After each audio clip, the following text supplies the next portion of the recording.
Eu sou Alex Douro. Hoje falaremos da natureza e da colonização da Índia, um país super importante na economia asiática. Perfeito? Não esqueçamos que a Índia ela faz fronteira com algumas áreas, como Bangladesh, antigamente chamado de Paquistão Oriental, Paquistão, perfeito, e com outros países que a gente vai estar analisando aqui nessa aula, tudo bem? Não esqueçamos, entre os principais aspectos gerais, nós precisamos lembrar exatamente que a Índia ela tem uma área de aproximadamente 8 milhões de quilômetros quadrados. Os fatos interessantes que você precisa lembrar é que ela está em duas zonas climáticas, ok? Vamos observar. Nós temos que recordar que a Índia ela está localizada exatamente nessa área aqui sul, ok, do continente asiático. E ela tem áreas exatamente na zona climática intertropical, perfeito, e tem áreas também na zona climática subtropical. Nesse contexto, nós precisamos lembrar que ela está entre algumas áreas do Círculo Polar Ártico, exatamente aqui nas áreas norte, tudo bem? E está exatamente na linha do Equador, ao sul. Logo, na Índia nós temos clima tropical e subtropical. E não esqueça, como já falei para você, ela faz parte da América, aliás, perdão, faz parte da Ásia da parte sul. Ou seja, ela faz parte exatamente da Ásia Meridional, também conhecida como Austral. É nesse contexto que você precisa lembrar a sua diversidade climática, né? Nós temos hoje um clima bastante diverso na Índia. Um clima onde você tem um regime de monções, né, que a gente vai passar a analisar a partir de agora. Observe que nós temos as monções de inverno e temos as monções de verão. Durante o inverno, o que acontece? Nós percebemos que os ventos saem do continente asiático em direção às áreas do Oceano Índico, em virtude da diferença de pressão. Lembrando que os ventos sempre vão de uma área de alta pressão para uma área de baixa pressão. Então, durante o período do inverno, perfeito, nós percebemos que as chuvas que ocorreriam na Ásia não ocorrem na Ásia, ocorre sim no Oceano Índico. Perfeito? Logo aqui nós temos as secas. Tudo bem? Já no período do verão, nós percebemos ao contrário.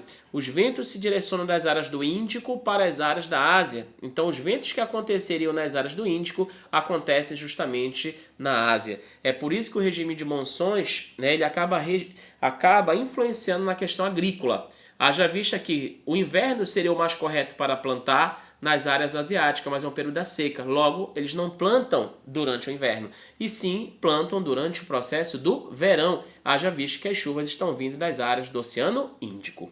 É nesse contexto que nós precisamos lembrar também que o seu bioma, portanto, o bioma da Índia, localizado na Ásia Meridional, é bastante diverso. E, claro, existe uma densa floresta e, claro, uma rica biodiversidade, ok? Onde nós temos áreas cultivadas, perfeito, nós temos áreas aqui, ó, marcadas por estepes, enfim, nós temos uma diversidade de biomas na Índia, ok? Seu relevo bastante irregular também, observe, nós temos aqui, por exemplo, as áreas de depressões, áreas de planícies, nós temos cordilheiras, né, como por exemplo a cordilheira do Himalaia, né, bastante importante nas áreas, porque ela influencia na questão do regime de chuvas e também influencia na questão da localização da população. Então o relevo é bastante irregular, ok? Nós temos uma hidrografia densa e caudalosa, com destaque para o rio Ganges,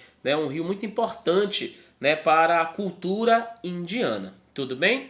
Outra coisa que nós precisamos lembrar, né, já mencionado aqui no canal, todas essas áreas da Índia, né, e claro, da África e da América Latina, claro, antes da chegada do colonizador tinha o predomínio de nativos, depois nós temos a chegada do colonizador com o capitalismo.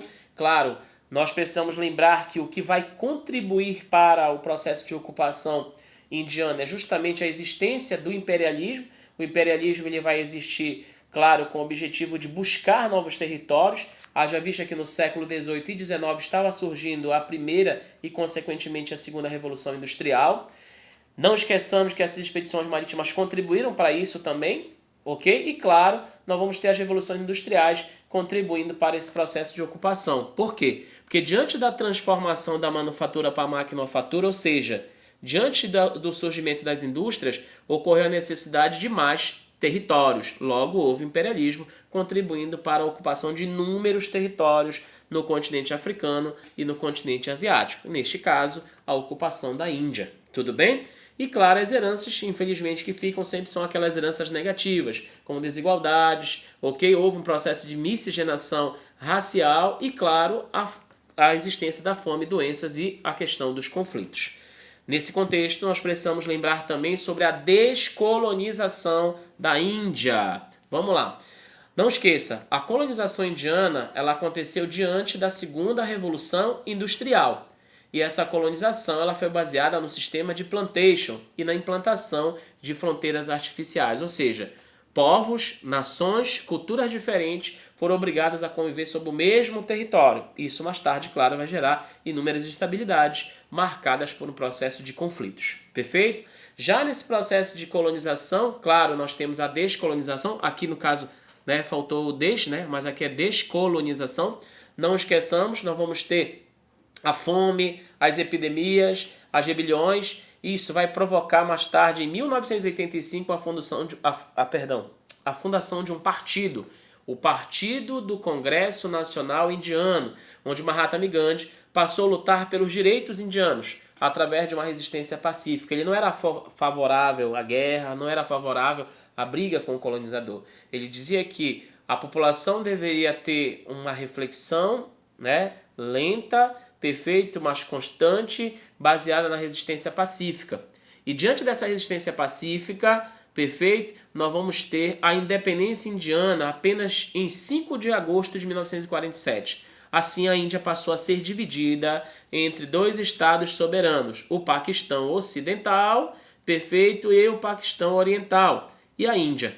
Logo, você vai ter a independência indiana. Tudo bem? Essa foi a aula de hoje e um grande abraço até o nosso próximo encontro.